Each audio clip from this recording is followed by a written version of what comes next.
Hola, mi nombre es Cecil y voy a hablarles acerca de la Segunda Guerra Mundial y su relación con los derechos humanos. La Segunda Guerra Mundial inicia en 1939 y termina en 1945. A este conflicto bélico armado se le conoce como el más sangriento de toda la historia universal. En este se enfrentó a dos grandes bloques, los aliados y el eje. El eje estaba integrado por la Alemania nazi, la Italia fascista y Japón, donde más tarde se sumarían Hungría, Rumania y Bulgaria. Sus principales líderes fueron Adolf Hitler, Benito Mussolini y el emperador japonés Hirohito. Los aliados se encontraban formados en un principio por Polonia, Francia y Gran Bretaña. Más tarde se sumaron China, la Unión Soviética y los Estados Unidos de América. Sus principales líderes fueron Winston Churchill, Stanley, Franklin Roosevelt y Charles de Gaulle.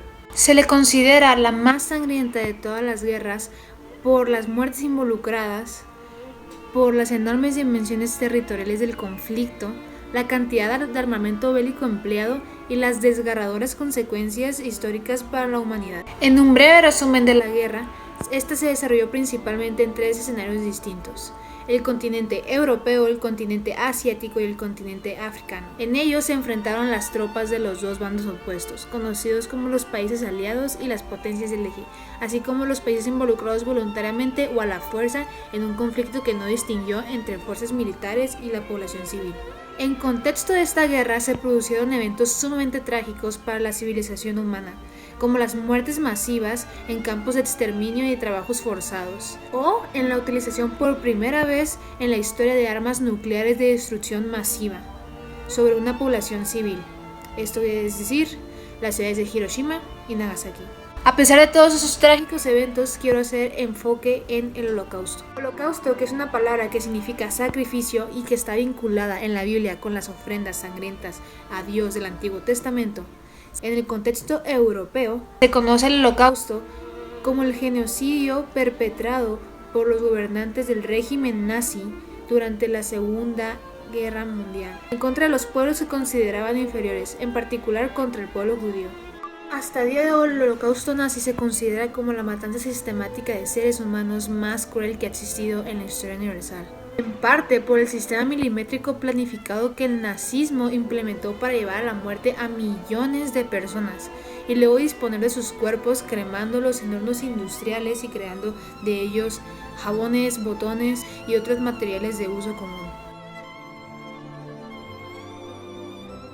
Al finalizar la guerra no se pudo castigar a los líderes que estaban encabezando esas atrocidades de una índole común a lo que ellos hicieron, dado que en ese momento no existían los derechos humanos de manera universal, ni quien los defendiera. Aquí es el momento donde nace la Organización de las Naciones Unidas, es decir, la ONU, con la misión de ayudar a las personas a mejorar sus condiciones de vida y a los países a lograr paz y un desarrollo sostenible. Esta en reemplazo del fracaso de la Sociedad de las Naciones Unidas. En el año de 1948 se aprueba la Declaración de los Derechos Humanos. Cabe destacar que al ser una declaración hace que los países no tengan la obligación de aplicarla. Es hasta 1966 donde se crean los pactos internacionales de los derechos civiles y políticos y derechos económicos, sociales y culturales.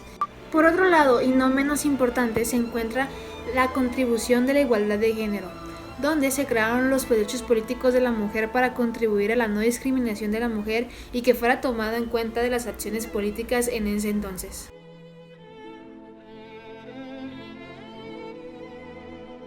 Cabe mencionar que esta fue la guerra que más muertes de civiles tuvo que los propios militares. Esto hizo claramente que se declarara la Declaración de los Derechos Universales como recurso necesario. Podemos reflexionar que la guerra nos enseña que los patriotismos desaforados y el fanatismo nacionalista de una manera obsesiva siempre tiene consecuencias desastrosas, sobre todo para la población civil. Es la principal víctima de los conflictos armados y, como se dice coloquialmente, no podemos deshacer lo que ya fue hecho, sin embargo podemos aprender de sus errores y no dejar que vuelva a ocurrir. Gracias por su atención.